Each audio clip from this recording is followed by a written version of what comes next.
আচ্ছা, আপনি কি আন্দাজ করতে পারেন একটি জনপ্রিয় পর্ন সাইটে প্রতিদিন গড়ে কতজন ইউজার ভিজিট করে? আপনি হয়তো ভাবছেন কত আর হবে, এই লাখখানেক, না হয় 10 লাখ, বেশি থেকে বেশি 1 কোটি। না, আপনি এখনো কাঙ্ক্ষিত সঠিক সংখ্যাটির ধারে কাছেও আসতে পারেননি। ফোর্বসের তথ্যানুযায়ী একটি জনপ্রিয় পর্ন সাইটে প্রতিদিন 81 মিলিয়ন, দ্যাটস মিন 8 কোটিরও বেশি মানুষ ভিজিট করে। Can you imagine? 8 কোটি মানুষ, তাও আবার শুধুমাত্র একটি পর্ন সাইটে। নাউযুবিল্লাহি মিন যালিক।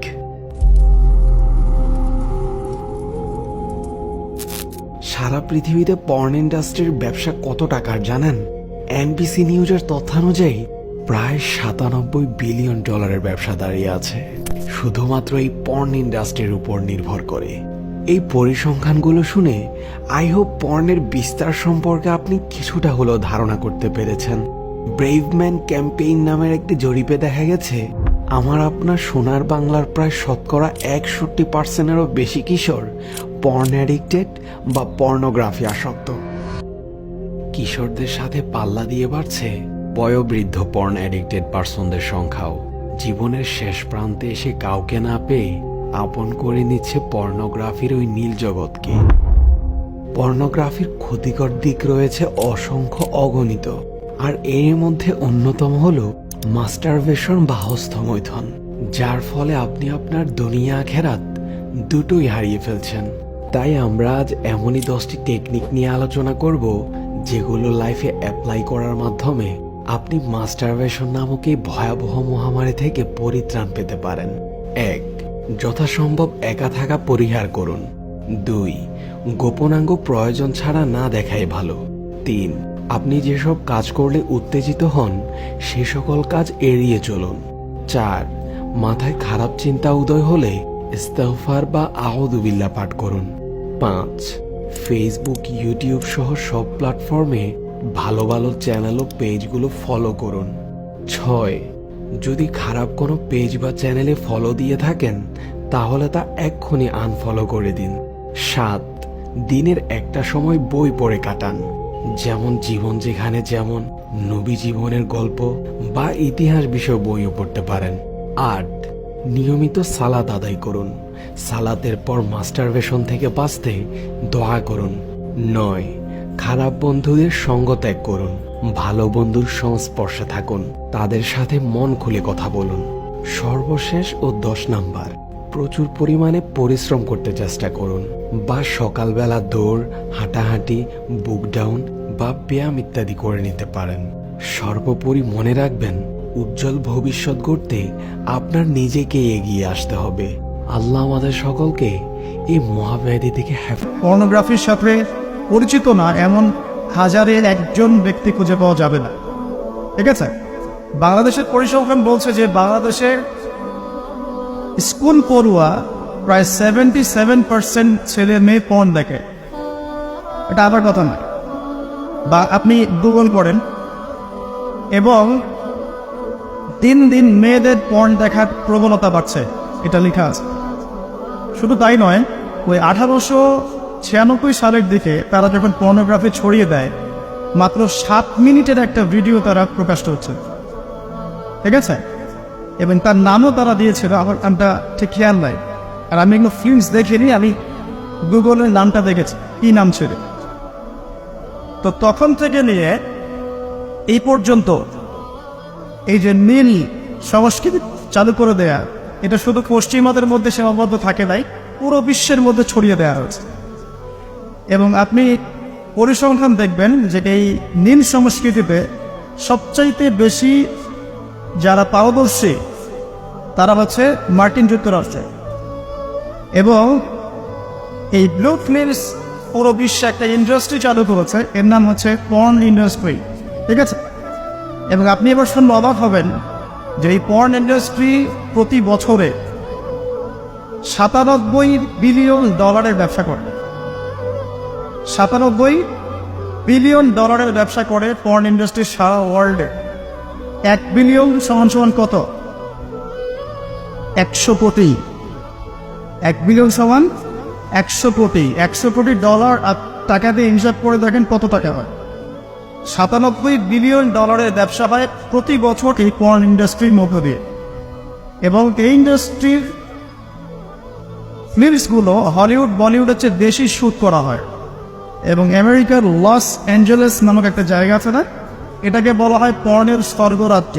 মানে এখানেই সব পর্নের শুটিংগুলো আগে হতো।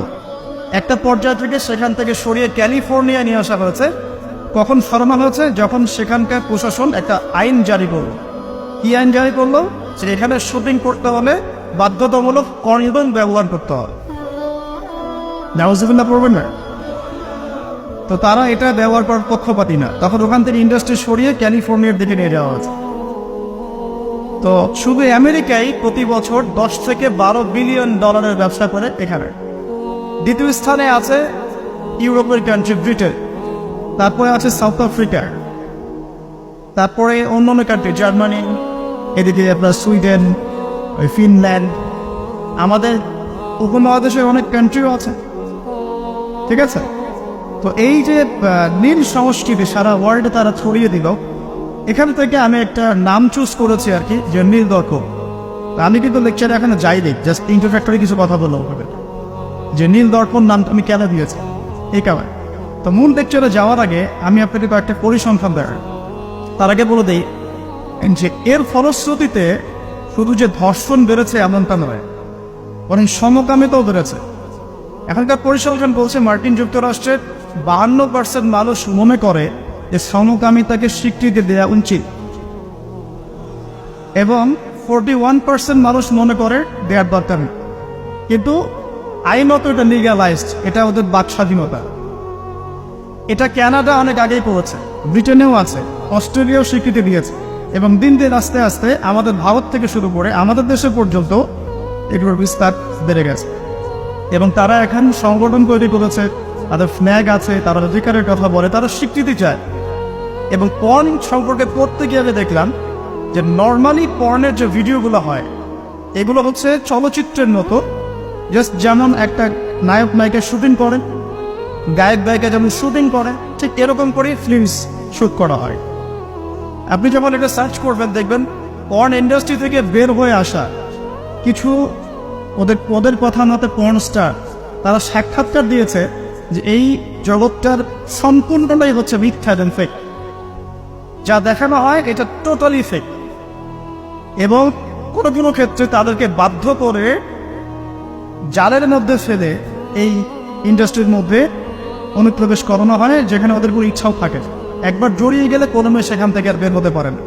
শুধু তাই নয়, যখন তাদের শরীর কাজ করে না তখন তাদেরকে উত্তেজক এমন কিছু পদার্থ দেওয়া হয়, এমন কিছু হাইপার ডোজ মেডিসিন দেওয়া হয়, যার ফলশ্রুতিতে তারা ব্যাক টু ব্যাক দেখা যায় যে অনেক লম্বা টাইম তারা নাকি সেক্স করতে পারে না। তো এগুলো তাদেরই কথা, এটাতে আসক্ত নয় এমন মানুষ খুঁজে পাওয়া দুষ্কর। বাংলাদেশের রিপোর্ট বলছে যে বাংলাদেশে এখনকার ইয়াং জেনারেশনের মধ্যে 92% পর্ন দেখে। কত পার্সেন্ট? 92%। এবং পর্ন যে ওয়েবসাইটগুলো আছে এগুলো এত বেশি শক্তিশালী, এগুলোকে হ্যাক পর্যন্ত করা সম্ভব নয়। 2014 সালে বাংলাদেশের গভর্নমেন্ট যে ছিল, আমি জানি না, আমি আসলে এদিকে পলিটিক্সের খবর খুব একটা রাখি না, তারা 244টা পর্ন সাইটকে বন্ধ করে দিয়েছে। কিন্তু এমন একটা অ্যাক্সেস তারপরেও চালু ছিল যে অন্য থ্রু দিয়ে এগুলোতে ভিজিট করা যেত। সবচেয়ে বেশি পর্ন সাইট যেগুলোতে ভিজিট করা হয় তার মধ্যে এই সাবকন্টিনেন্ট বা ভারতবর্ষ অন্যতম। ঠিক আছে? তো এগুলোর ফলশ্রুতিতে শুধু ধর্ষণ বেড়েছে এমন নয়, বরং সমকামিতাও বেড়েছে। এবং দেখা যাচ্ছে যে এখন প্রতি 10 জন মানুষের মধ্যে একজন নাকি, এটা রিপোর্ট, প্রতি 10 জনের মধ্যে নাকি একজন বিপরীত লিঙ্গের দিকে নয় বরং স্বলিঙ্গের দিকে আকর্ষিত হচ্ছে। এবং এই মহামারীগুলো দিন দিন বাড়ছে। আমি যখন লেকচার শেষ করবো তখন আপনাকে আমি কিছু হাদিস শোনাবো নবী সাল্লাল্লাহু আলাইহি ওয়াসাল্লামের এই যুগ সম্পর্কে কিছু ভবিষ্যৎবাণী। তখন আপনি মিলাতে পারবেন ইনশাআল্লাহ যে আসলে নবী সাল্লাল্লাহু আলাইহি ওয়াসাল্লাম কোন যুগটা সম্পর্কে সতর্ক বলছেন। তো মূল লেকচারে যাওয়ার আগে আমি আপনাদের কিছু পরিসংখ্যান শোনাচ্ছি, একটু মনোযোগ দিয়ে শুনুন। যে সভ্যতার কথা আমি আপনাদেরকে বললাম ওই সভ্যতার কিছু পরিসংখ্যান উল্লেখ করে আমি আপনাদেরকে লেকচারের সামনে দেখে দেবো ইনশাআল্লাহ তাআলা। একটা রিপোর্ট বলছে, এটা দৈনিক জনকণ্ঠকে ছাপানো হয়েছিল, এটা ছাপানো হয়েছিল 16 অক্টোবর 2020-এ, যে তারা ওয়ার্ল্ডের টপ 10 যে কান্ট্রিজ ধর্ষণের দিক থেকে, নারী নির্যাতনের দিক থেকে এদের একটা তালিকা তৈরি করে, এবং এই তালিকায় একটু গেস করেন কোন দেশ টপে আছে। যে বলেন, বুঝতে পারছি না, ইন্ডিয়ানা সবচেয়ে টপে আছে ইউএসএ। ঠিক আছে, আগে থেকে পরিসংখ্যান দেখাচ্ছি, তারপরে আমি মূল লেকচারে যাবো ইনশাআল্লাহ। যে দেখা যাচ্ছে পুরো ইউরোপের, পুরো পশ্চিমা সভ্যতা ইউরোপের যারা হচ্ছে এখনকার মধ্যবিত্ত কান্ট্রিগুলোর, উন্নয়নশীল কান্ট্রিগুলোর রোল মডেল বলি আমরা, তাই না? আমরা তো সবখানে ইউরোপ বানাতে চাই। ইভেন আমাদের দেখা যায় অনেক ক্ষেত্রে মিডল ইস্টের, মধ্যপ্রাচ্যের কোনো কোনো কান্ট্রির লিডার বলছে যে আমরা এত সালের মধ্যে মধ্যপ্রাচ্যকে ইউরোপ বানিয়ে ফেলবো। ঠিক আছে, তো আমরা ইউরোপ বানাতে চাই। তো ইউরোপের দেখা যায় যে 15 বছরের কম, পুরো ইউরোপে 15 বছরের কম 33% মানুষ, 33% মেয়ে 15 বছরের আগেই কারো না কারো দ্বারা শারীরিক নির্যাতনের শিকার হয়েছে, যৌন নির্যাতনের শিকার হয়েছে। আচ্ছা, সামনে আসেন। আমাদের পার্শ্ববর্তী দেশ ভারতের কথা এসেছে এখানে, যে প্রতি 22 মিনিটে একটা করে মেয়ে ভারতের নির্যাতনের শিকার হয়, যৌন নির্যাতনের শিকার হয়। বাংলাদেশের সংখ্যাটা কত এটা আপনারা বের করবেন, আমি পরে দেখছি। শীর্ষ 10-এর তালিকায় প্রথমে আছে আমেরিকা, যেখানে বলা হচ্ছে যে 99% পুরুষ, 99% পুরুষ এরা উন্মুক্ত যৌন বিষয়গুলোতে আগ্রহী। ঠিক আছে, 1% পুরুষ চাচ্ছে যে ফ্যামিলি হোক, নর্মাল আমি ইসলামিক যেটা চিন্তা করি, ফ্যামিলি হোক, বিয়ে শাদী হোক, তারপরে বাচ্চা কাচ্চা হবে, এটা তারা 1% মানুষ চায়।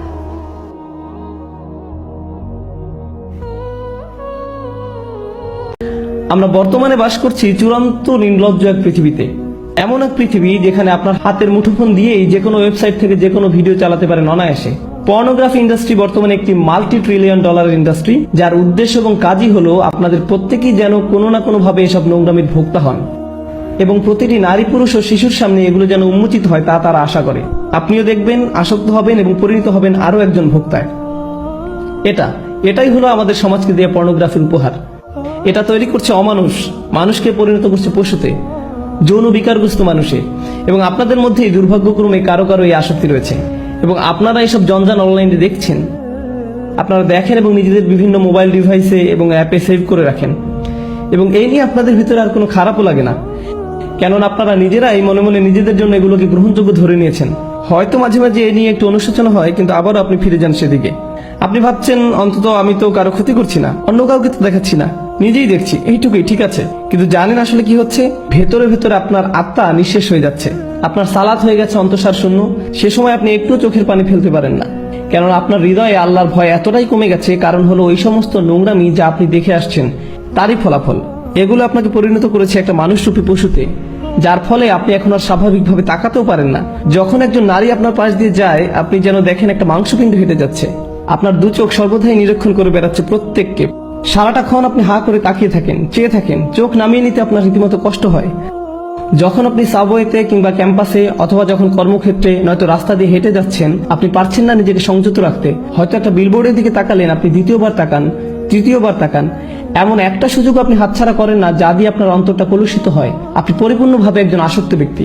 তারপর কিনা আপনি আমাকে বলেন, ভাই নামাজে মনোযোগ আনবো কিভাবে? আপনি কোন দুনিয়া বাস করছেন? কোন জগতে আছেন আপনি? ভাইরা আমার, বিশেষ করে ভাইদেরকেই বলছি, জানি কিছু বোনেরও এই সমস্যা রয়েছে। এটা অত্যন্ত দুঃখজনক বাস্তবতা। এটা একটা যুদ্ধ, এবং এই যুদ্ধ যে কোনো সামরিক যুদ্ধের চেয়েও ভয়ঙ্কর। এটি সেই যুদ্ধ যা কিনা ধ্বংস করে দিচ্ছে আমাদের অন্তরকে। এই জিনিস আমাদের ঘর পর্যন্ত প্রবেশের পথ করে নিচ্ছে, রাস্তা বানিয়ে নিচ্ছে। আচ্ছা, আমিও চাই আমাদের সন্তানদেরকে এসবের হাত থেকে যত দূর সম্ভব বাঁচাতে, কিন্তু যখন আমার সন্তান স্কুলে যায়, সেটা ইসলামিক স্কুলই হোক না কেন, খুবই উজ্জ্বল সম্ভাবনা রয়েছে যে কেউ একজন হতে পারে তারই এক বন্ধু তার আইপ্যাড বা অনুরূপ কোনো মোবাইল ডিভাইস নিয়ে এসে বলবে, দেখো দেখো সবাই। এটা খুবই বাস্তব একটা চিত্র, মোটেই কাল্পনিক কিছু নয়। এজন্যই আমাকে আমার সন্তানদেরকে প্রস্তুত করতে হবে এই কুৎসিত কদাকার জগৎ সম্পর্কে, যার মুখোমুখি তারা হবেই এক সময়। এর থেকে পালানোর আর কোনো পথ নেই, আসলে কোনো মুক্তি নেই। আপনারা ইসলামিক লেকচার দেখছেন ইউটিউবে, নিশ্চয়ই দেখে থাকবেন যে সেখানে যে কোনো ভিডিওর পাশ দিয়ে ফলো আপ ক্লিপগুলো দেয়া থাকে, তার মধ্যে একটা না একটা বাজে জিনিস থাকবেই। আর আমার মনে হয় না এটা নিছক দুর্ঘটনা। এমন না যে সবকিছুতে আমি ষড়যন্ত্রের গন্ধ পাই, তবুও আমি মনে করি না এগুলো এমনি এমনি হচ্ছে। আর আপনাদের বেলায় আসলে কি হয়, আপনি একটা ভিডিও দেখছেন, পাশে একটা বাজে জিনিস দেখে ক্লিক করলেন, আবার আরেকটাই ক্লিক করলেন, আবার আরেকটাই ক্লিক করলেন, শেষ পর্যন্ত গিয়ে ওইসব জঘন্য কিছু একটা আপনি দেখে ফেললেন। ওয়াল্লাযীনা হুম লিফুরুজিহিম হাফিজুন, বিশেষত যখন এই লজ্জাস্থানের ব্যাপার আসে তারা তা হেফাজত করে। ভাই, আমার জন্য কি সমাধান? আমাকে বিয়ে করে ফেলা উচিত? দেখলেন না ওই দিন যেমন একজন জিজ্ঞেস করলো আমি কিভাবে এখনই বিয়ে করতে পারি। না রে ভাই, এই জিনিসের সমাধান বিয়ে নয়। আপনি যদি একজন যৌন বিকারগ্রস্ত হয়ে থাকেন তবে বিয়ের পরেও আপনি তাই থাকবেন। আপনার এখনই লজ্জা না থাকে তো বিয়ের পরেও আপনার লজ্জা থাকবে না। সত্যি আপনি ভাবছেন বিয়ের মাধ্যমে আপনার সমস্যা শেষ হবে? না, আপনার সমস্যা বিয়ে নয়, আপনার সাহায্য দরকার। আপনাকে এসব বন্ধ করতে হবে, আপনার নিজেকে এভাবে কষ্ট দিয়ে থামাতে হবে, নয়তো আপনার ভেতরে আর কিছুই অবশিষ্ট থাকবে না। কদিন আগে একটা ইমেল পেলাম একজন টিনেজ বালকের থেকে, যে কিনা পর্নোগ্রাফিতে আসক্ত। নামবিহীন ইমেল। সে লিখেছে আমি নিজেকে মেরে ফেলতে চাই, আমি পারছি না বন্ধ করতে। আমি 11 বছর বয়স থেকে এগুলো দেখছি, আমার বাবা মা কিছু জানেন না, আমি এগুলো পড়ি আর কাঁদি। কারণ এই ছেলে তো একা নয়, এরকম লক্ষ লক্ষ মুসলিম ছেলে মেয়ের আজ এই অবস্থা, লক্ষ লক্ষ। আমাদের ওদেরকে সাহায্য করতে হবে, যা কিছু পারি তাই করতে হবে। এগুলো প্রতিরোধ করার জন্য আমাদের $1 ট্রিলিয়ন বিজ্ঞাপন ব্যবস্থা নেই। আর এটাও আমার জন্য বলাটাও বাস্তবসম্মত হবে না যে এইসব ফেসবুক, ইউটিউব, টুইটার, ইন্টারনেট এসব হারাম। এটাই বাস্তবতা। এগুলো এখন অক্সিজেনের মতো একটা স্বাভাবিক ব্যাপার। আমরা শুধু যা করতে পারি তা হলো আমাদের তরুণদের সাথে এই বিষয়ে পরিপক্ক কথাবার্তা বলতে হবে এবং তাদের শেখাতে হবে কিভাবে এইসব জিনিসকে মোকাবেলা করতে হয়, এগুলোর ফাঁদে না পড়ে। এখানে যারা প্রাপ্তবয়স্ক আছেন, ইন্ডিয়ান মুভি দেখা বন্ধ করুন ভাই। আপনি কেন এইসব লেকচারে অংশগ্রহণ করছেন? কথা বলছেন সালাত নিয়ে, সালাতের গুরুত্ব নিয়ে, অথচ নিজেদের সংযম ধরে রাখতে পারছেন না। মা, মেয়ে, স্বামী, স্ত্রী, বোনেরা মিলে একসাথে যা ইচ্ছা দেখছেন, কি না দেখছেন। আল্লাহ, থামুন, বন্ধ করুন এসব, থামুন। ওয়াল্লাযীনা হুম লিফুরুজিহিম হাফিজুন, তারা তাদের লজ্জাস্থান হেফাজত করে। লজ্জাস্থানের হেফাজত করা মানেই যে ব্যভিচার, জিনা না করা তা কিন্তু নয়। এর মানে সেই সকল জিনিস থেকে বিরত থাকা যা আমাদেরকে ওই প্রলোভনের দিকে ধাবিত করে। তারা লক্ষ্য করে, তারা রক্ষা করে, তারা জানে লজ্জাবোধ হুমকির মুখে পড়ে, তারা বোঝে কিসে তাদের দুর্বলতা এবং আকাঙ্ক্ষা, চাহিদা সম্পর্কে। এই তীব্র আকাঙ্ক্ষা আসলে আল্লাহ আমাদের মধ্যে দিয়েছেন এবং সেটা আল্লাহ দিয়েছেন সঙ্গত কারণেই। তিনি এটা করেছেন আর সবার মধ্যে এই চাহিদা আছে, এটা বলতে আমার কোনো দলিল প্রয়োজন নেই। জানি আমি, পুরুষ মানুষ যারা এখানে আছেন প্রতিদিন প্রতিনিয়তই আপনাদের সবাই এই চ্যালেঞ্জকে মোকাবিলা করছেন। বিশেষ করে এরকম একটা শহরে, অন্তত টেক্সাস আর একটু বেশি রক্ষণশীল, অনেক বেশি না, কিছুটা বেশি। কিছু শহরে অন্তত এসব কুরুচিপূর্ণ বিলবোর্ড বা এই ধরনের জিনিস বসানোর অনুমোদন দেওয়া হয় না। আসলে তারা বিলবোর্ড টাঙানোর অনুমোদন দেয় না, কিন্তু সেটা হয়তো দ্রুতই বদলে যাবে, কেননা শেষ পর্যন্ত সাম্রাজ্যবাদেরই জয় হয়। কথা হচ্ছে আপনারা এমন এক শহরে বাস করেন যেখানে সবই আপনার সামনে উন্মুক্ত, কোনো কিছুই বাদ নেই, সবকিছু। আর আপনাদের রীতিমতো মরণ যুদ্ধ করতে হয় নিজেদের বাঁচানোর জন্য। এই অনুচ্ছেদটিতে এমনকি খুব বেশি বড় লক্ষ্য অর্জনের কথা বলা হয়নি, এখানে কেবল ন্যূনতম অংশটুকু এসেছে। আগেই বলেছি আপনাদের, তাই না? এগুলো হলো ন্যূনতম, যা না হলেই নয়। আমাদের ন্যূনতম কর্তব্য হলো যে আমাদের যাবতীয় নির্লজ্জতা, বেহায়াপনা থেকে নিজেদের বাঁচিয়ে চলতে হবে, নিজেদের ভেতরে এই প্ররোচনার বিরুদ্ধে যুদ্ধ ঘোষণা করতে হবে। আর আমি জানি আপনাদের কেউ না কেউ আছেন যারা এসব বন্ধ করার চেষ্টা করছেন, তারপর আবার ফিরে গেছেন, আবারও চেষ্টা করছেন, আবার ফিরে গেছেন, বারবার ফেসে যাচ্ছেন এই চক্রান্তে। জানি আমি, অনেকেরই এমনটি হচ্ছে। আপনারা যুদ্ধ করে যাচ্ছেন এর সাথে, তবে হাল ছেড়ে দিবেন না। আর সেজন্য যা প্রয়োজন করুন, কখনো একা থাকবেন না, সব সময় ভালো বন্ধুর সাথে থাকুন, লাইব্রেরি চলে যান আর সেখানে পড়াশোনা করুন। এমন কোথাও চলে যান যেখানে আপনার আশেপাশে আরো মানুষ থাকবে, কারণ আপনি যখন একা থাকেন শয়তান আপনাকে একা পেয়ে বসে। আর আল্লাহর ভয় যদি আপনার মনে যথেষ্ট না থাকে, তবে অন্তত মানুষের ভয় যদি কাজ হয়, অন্তত নাই হোমার চেয়ে তো কানা মোমা ভালো। আপনারা জানেন এসব কথা অন্যখানে আমি আগেও বলেছি, বাবা মায়েদের আরো বলছি, যদি আপনার বাসায় কম্পিউটার থেকে থাকে দয়া করে সেটা ল্যাপটপ না হয়, বাসার ডেস্কটপ রাখুন। আর মনিটরটা যেন বড় হয়। আর এটা নিশ্চিত করবেন কম্পিউটারটা যেন রান্নাঘর কিংবা খাওয়ার ঘরে থাকে, বসার ঘর ব্যবস্থা করবেন না। বাচ্চাদের ঘরে তো নয়, এমনকি আপনাদের শোবার ঘরেও না, খাবার ঘরে কম্পিউটার রাখবেন, একদম সবাই দেখতে পাচ্ছে এমন দিকে মুখ করে। তুমি হোমওয়ার্ক করতে চাচ্ছ, করো, মনিটর এদিক ওদিক ঘোরাতে পারবে না, সবার মুখের সামনেই থাকবে। এভাবেই আপনাকে করতে হবে, বুঝলেন? এভাবেই আমাদের সাবধানতা অবলম্বন করতে হবে। আপনার 11 বছর বাচ্চাকে স্মার্টফোন দিবেন না, কি ভাবছেন আপনি? ব্যাপারটা মোটেও স্মার্ট নয়। বাচ্চাদের আপনারা স্মার্টফোন দিবেন না। আমি কেন এমন দেখি যে ইসলামিক স্কুলে ক্লাস 2 বা 5 এর বাচ্চার হাতে আইফোন 5, আমার নিজেরও iPhone 5 নেই, আর তাদের কিনা আছে, কিসের জন্য? আপনারা জানেন এগুলো কত ভয়ঙ্কর হতে পারে? ইল্লা আলা আজওয়াজিহিম আও মা মালাকাত আইমানিহুম ফাইন্নাহুম গায়রা মালুমিন। আর তাদের স্বামী স্ত্রী ব্যতীত, তাদের অধিকারভুক্ত দাসী ব্যতীত সেক্ষেত্রে সংযত না হলে দোষের কিছু নেই। আল্লাহ বলছেন আমাদের এসব আকাঙ্ক্ষা রয়েছে এবং আমরা সেগুলো সম্পাদন করতে পারবো, পূরণ করতে পারবো, কিন্তু শুধুমাত্র আমাদের বৈধ স্বামী স্ত্রীর মাধ্যমে। কিন্তু এর বাইরে আমরা কোনো কিছু করতে পারবো না। আরেকটা ব্যাপার, যখন মানুষ ওই সমস্ত জঘন্য জিনিসে আসক্ত হয়, অবিরতভাবে ওইসব নিয়েই পড়ে থাকে এবং অতিরিক্ত বেশি পরিমাণে সেসবের সংস্পর্শে থাকে, তাদের দাম্পত্য জীবন হয় দুর্বিষহ। ভোগ সুখ নিয়ে তাদের নিজেদের ভেতরে এক ধরনের অলীক এবং অবাস্তব ধারণা গড়ে ওঠে এবং তখন তারা নিজেদের স্বামী স্ত্রীর কাছ থেকে সেই সুখ খুঁজে পায় না। ঘরে ঘরে এগুলো নিয়ে অনেক বড় ফিতনা তৈরি হয়, পরিবার ধ্বংস হয়ে যায়, মুসলিম পরিবার। এগুলোই বর্তমান সমাজে আমাদের হচ্ছে। আল্লাহ তাদের সম্পর্কে বলেন যারা সালাত প্রতিষ্ঠা করে, তিনি বলেন আমি বর্ণনা করছি যারা সালাত বা নামাজ প্রতিষ্ঠা করে, এগুলো হচ্ছে মওসুফ আল মুসল্লিন, সালাত প্রতিষ্ঠাকারী বৈশিষ্ট্য। আল্লাযিনা, সব আল্লাযিনাগুলোর প্রত্যেকটি হচ্ছে মুসল্লিদের এক একটি সিফাত বা বৈশিষ্ট্য। অর্থাৎ যারা সালাত কায়েম করে তারাই হলো সেসব মানুষ যারা নিজেদের সালাত কায়েমের ব্যাপারে নিয়মিত এবং অবিচল। এরাই হলো সেসব মানুষ। ফামান ইবতাগা ওয়ারাআ যালিকা ফাউলাইকা হুমুল আদুন। আর যারা কিনা এই সীমার বাইরে চলে যায় তারা মূলত আগ্রাসনে লিপ্ত। এসব কাজে এক প্রকার আগ্রাসন। দেখুন, যখন কিনা আদু উল্লেখ করা হচ্ছে অথবা আদিন আসছে আদুন থেকে, আদা থেকে, ঠিক আছে, আল আদুন, আল আদাওয়া আরবিতে মানে হলো শত্রুতা। আল্লাহ বলছেন যারাই কিনা তাদের কামনা বাসনা চরিতার্থ করে হালাল পথের বাইরে, বিবাহের বাইরে, যারাই সেটা করে তারাই এক ধরনের সক্রিয় আগ্রাসনে লিপ্ত। প্রশ্ন হচ্ছে কার বিরুদ্ধে এই আগ্রাসন? কেননা আপনি যখন শত্রুর কথা বলেন তখন মাথায় আসে যে সে শত্রু কার শত্রু। যদি তারা শত্রুতে পরিণত হয় তাহলে কাদের জন্য শত্রু? আল্লাহ সেটা বলেননি, উল্লেখ করেনি কোন মাফউল বিহি কিংবা কোন জার মাজরুর। এর মানে কি হতে পারে জানেন? তারা তাদের নিজেদের শত্রু, তাদের পরিবারের শত্রু, তারা এমনকি আল্লাহর দেয়া শিক্ষার বিরুদ্ধেও শত্রুতায় লিপ্ত। বুঝতে পেরেছেন? এরাই হলো এই ধরনের মানুষ। আপনার আর আমার সবচেয়ে যে গুরুত্বপূর্ণ সম্পদ তা হলো আমাদের অন্তর, আমাদের হৃদয়। আর এই নির্লজ্জতা আমাদের অন্তরটাকে ধ্বংস করে দেয়, নিশ্চিহ্ন করে দেয়। সবচেয়ে মূল্যবান যে জিনিসটিকে আমাদের সুরক্ষিত রাখতে হবে তা হলো আমাদের ঈমান। আর এই সব নোংরা জিনিসগুলো আমাদের ঈমানকে নষ্ট করে দিচ্ছে, আপনাদের ঈমানকে দুমড়ে মুচড়ে ছিঁড়ে ফেলছে। এরকম হতে দিয়েন না আপনারা, আপনাদের সাথে ঘটতে দিয়েন না এমনটা নিজের সাথে। আর আমি খালি আপনার মুখের কথা শোনাতেই পারবো, আপনাকে দিয়ে কোনো কিছু বন্ধ করতে আমি পারবো না। সেটা আপনার নিজেরই নিজেকে করতে হবে। আপনার নিজেকে সিদ্ধান্ত নিতে হবে যে আমার ঈমান কি আসলেই যথেষ্ট মূল্যবান আমার কাছে, আমার সালাত কি যথেষ্ট গুরুত্বপূর্ণ আমার কাছে, নাকি আমি এভাবেই চলতে থাকবো আর ভান করব। আচ্ছা, আমি আপনাদেরকে জাজুয়ার কথা বলেছিলাম। যখন কিনা আপনি পাপের সংস্পর্শে আসেন তখন পুরো ব্যাপারটিকে মোকাবেলা করতে চান না, কোন রকম এড়িয়ে যান। আর এরকম অনেকেই আসলে আছেন যারা অনেক কিছু শোনেন কিন্তু সেগুলো নিয়ে কাজ করেন না, খালি এড়িয়ে যান। সেক্ষেত্রে আপনিও আসলে জাজুয়া, আপনি মুসল্লিদের অন্তর্ভুক্ত নন, জাজুয়া সম্প্রদায়ের অন্তর্ভুক্ত হবেন না, জাজুইনদের দলভুক্ত হবেন না, যারা কিনা সবকিছু বাদ দিয়ে চলে, যারা কিনা তাদের সমস্যাকে মোকাবেলাও করতে চায় না, এর থেকে পালিয়ে থাকতে চায়, সব সময় প্রলোভনের কাছে হার মেনে নেয়, তারা খুবই দ্রুত সংবেদনশীল হয়। আর এটাই এই অনুচ্ছেদের শুরুর দিকে সুন্দর একটি ব্যাপার, হালুয়া অর্থাৎ সংবেদনশীলতা। সাধারণত আমরা প্রলোভনে সাড়া দেই। একটা ছবি দেখে আপনার একটা প্রতিক্রিয়া হয় যা আপনার আরেকটা ওয়েবসাইটে ঢুকতে উদ্বুদ্ধ করে এবং সেখান থেকে অন্যত্র প্রতিনিয়তই আপনি বিভিন্ন জিনিসের ডাকে সাড়া দিচ্ছেন। আপনাদেরকে শিখতে হবে কি করে আপনাদের প্রতিক্রিয়া সঠিক হবে। আর সঠিক প্রতিক্রিয়া তখনই আসবে যখন আমরা সালাত কায়েমকারীদের অন্তর্ভুক্ত হব।